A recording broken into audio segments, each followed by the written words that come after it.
Hello, welcome to today's Fun Friday. I'm Alix. I'm Kelly. And this is the LitJoy Podcast. Today's episode is brought to you by our private membership group, the LitJoy Lunicorns. There's a ton of perks that come from this membership group. It is $10 a month, but the $10 kind of just goes into your LitJoy bank and you get it back as coupons for future purchases. So included in the membership, there is access to Lunicorn exclusive items. Mm-hmm. You get first access to lots of different products that go up for sale.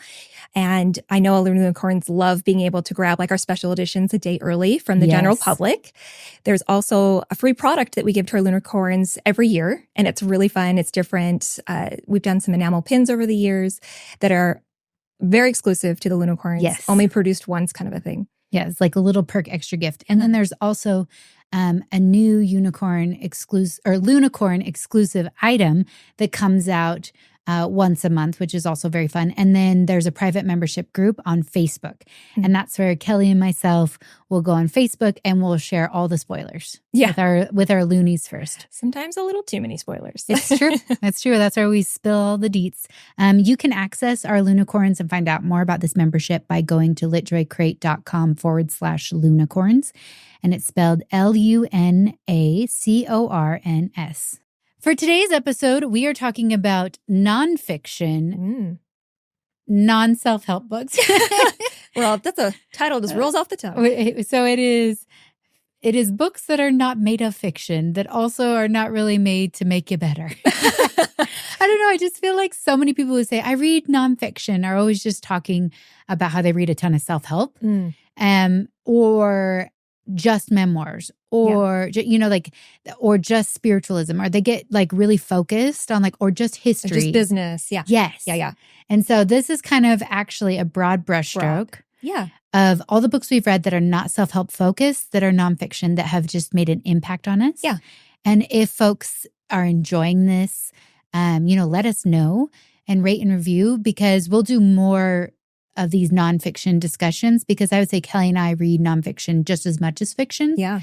And we just tend to, self-fiction books at LitJoy. So that's what we focus on. But we definitely read it all. And nonfiction is interesting because it's a very different discussion, I find. For sure. Right? Of course. And I can relate to them, or it really creates this dynamic where I'm like, oh, they did it. Like, what's stopping me? Like, it's just got this whole different vibe behind it. And so I really love to mix nonfiction in with my fictional reads, about one every 5 or something like that. Yeah. It's the cadence I like to do. So let's get started. This is our Fun Friday of our top 10 nonfiction, but non-self-help reads. I love it. Okay, so at number 1, this one is me. I put this on the list. UFO of God, the extraordinary true story of Chris Bledsoe. And it's by Chris Bledsoe. Chris Bledsoe is a deeply religious man. I would say he comes from a very evangelical community on the East Coast of the U.S. Very humble person. Yes. Worked in construction, just I would say an unassuming person by all accounts. And Chris Bledsoe, back in 2007, they were suffering from a debilitating financial situation. His health was in decline, and he started to have these extraterrestrial spiritual encounters. Wow. And what's so cool about his story is he's not just someone could be accused of just making these things up. I'm sure anyone could accuse him of that. But he had several experiences that were so powerful that he shared them with others, these visitations. And then the government started to pay attention. There was something about the way his vision or these visits were presenting themselves, like the figures that were coming to him, that caught the attention of the government, because they had similar experiences that were confirmed. And so this book was fascinating. It's, I would suggest the audio or just reading it. He is such an extraordinary person, so humble.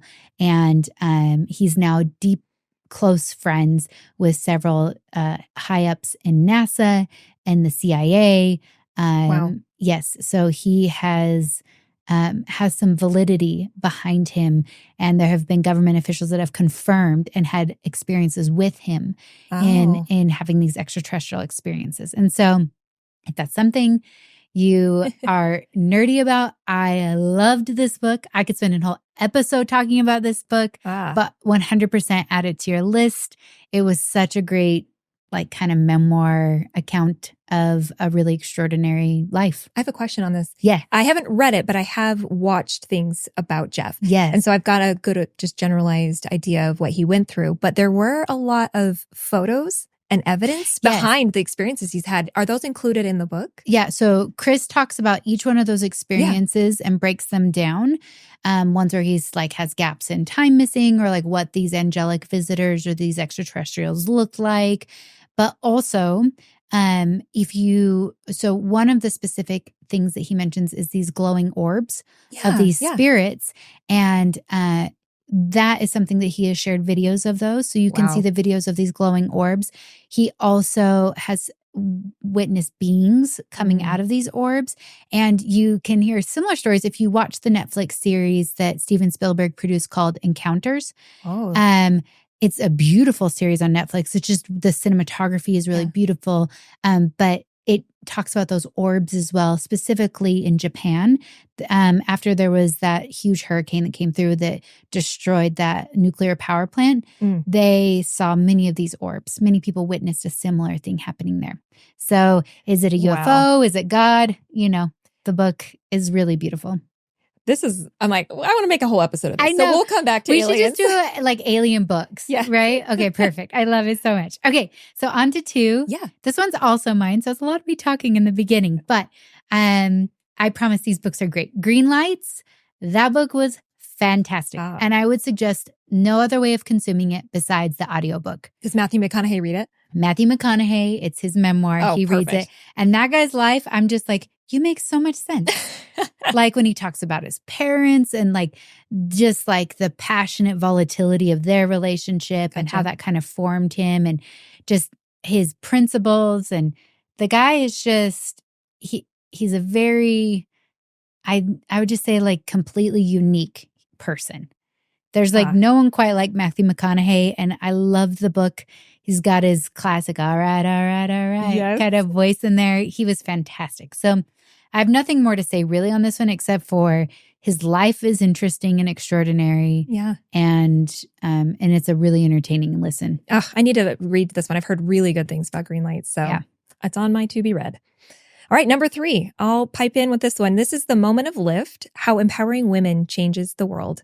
We've talked about this once before, and this is by Melinda Gates. And this is just such a powerful book, a powerful read for everybody, not just women, obviously. And this book we read for my book club, and we were all just completely floored, I think, by the research and what Melinda, came to find out was what's really helpful. Right. So starting over, it is 20 years ago or something like that. I'm trying to remember how long ago, but Melinda was like, I'm on a mission. She wanted to help. They have obviously a lot of money. So we're talking Bill Gates here. Yeah. They have a little extra money. And so they always are trying to be philanthropic and find ways that they can use their money for good. And so Melinda was going to these third world countries and trying to figure out like, where can we put money to do the best and have the most impact?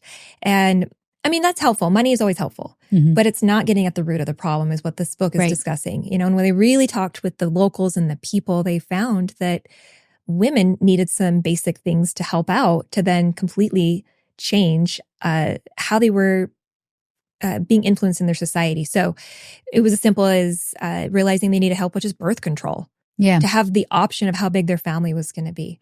Yeah. To support. Well, most of those women who were asking for birth control, they were like, I can support sending 2 children to school, but I cannot send 6. Yeah. And so it's this pattern, this really prominent pattern in society that if you elevate women and girls, you elevate everyone. Yep. And that's one thing that Melinda Gates has talked about. I know we have Michelle Obama's on here with Becoming. It's also the Invisible Women book we've talked about. It's in a lot of Emily Nagasaki. Yes. A lot of her books. It's like when you elevate women because they are a marginalized group. Yes. And you create more equality, you elevate men and boys too. Yeah. it's like we hold up half the sky, that beautiful proverb that women hold up half the sky. Mm-hmm. And so I want to read this quick quote from Moment of Lift. And as women gain rights, families flourish, and so do societies. That connection is built on a simple truth. Whenever you include a group that's been excluded, you benefit everyone. And when you're working globally to include women and girls who are half of every population, you're working to benefit all members of every community. Gender equity lifts everyone. Women's rights and society's health and wealth rise together. So just a really powerful book that I feel like is great for men and women to read to illustrate this phenomenon. Mm-hmm. And if you are feeling doubt around that being true, I feel like this book gives you a lot of great resources to rabbit hole down to. Yeah. Again, highly recommend. Yep. And it's hard for me to keep these short, but we'll go on to the next. Yes, on to the next. Number 4 is Maybe You Should Talk to Someone by Lori Gottlieb. Okay, so I'm trying to remember the whole premise of the story, but basically there is a therapist who has something big happen in her life, and she seeks out a therapist. Yes. And so in the conversation with her therapist, they have some incredible discussions, and this book is formed. Yes. Correct? So basically, Lori, the author, has this life-changing experience. And then this book follows the story, her story, and several of her clients' stories, and several of her I would say like colleagues and their experience as therapists. And it basically is kind of a memoir on therapy. Yeah. And I think probably why me and you were drawn to this is because we have degrees in psychology and it's so interesting. But what I found surprised me the most about this is just how tenderhearted it was. Yeah. It seemed like it really illustrated that all humans have human problems. Yes. And so there is like this paradox of like a therapist needing to show up for a person in crisis, but oftentimes, I mean, therapists are human too, so they might be in crisis as well.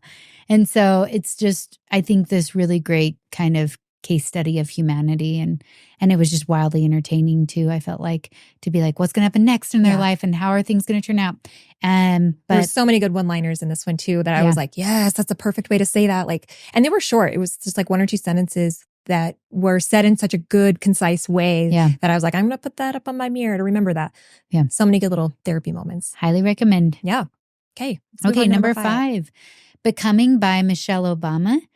Just love this memoir. Yeah. I thought it was so great. I thought it was fascinating to learn about her upbringing in Chicago. She lived in a Black neighborhood in Chicago. And she talks about that and about what it's like to grow up, in a big city, inner city, and then talking about her grandma living in the main floor, and then her and her parents living on the upper floor, and just they were poor by all accounts, but just like the determination of her family to have an impact on community, and just that she was so empowered in her ability to have an impact. And then talking about her experience in going to law school, becoming a lawyer, then meeting her husband, President Obama, and just how they met and all the way through to his first term as president, second term, and then when Trump came into office. And then that was kind of when the book was released. I bet that's fascinating. Yeah. So it is so interesting. Whether or not you're a fan, I felt like it was a very enthralling story. Yeah. Thank you for listening to this fun Friday. Please remember to rate and review us.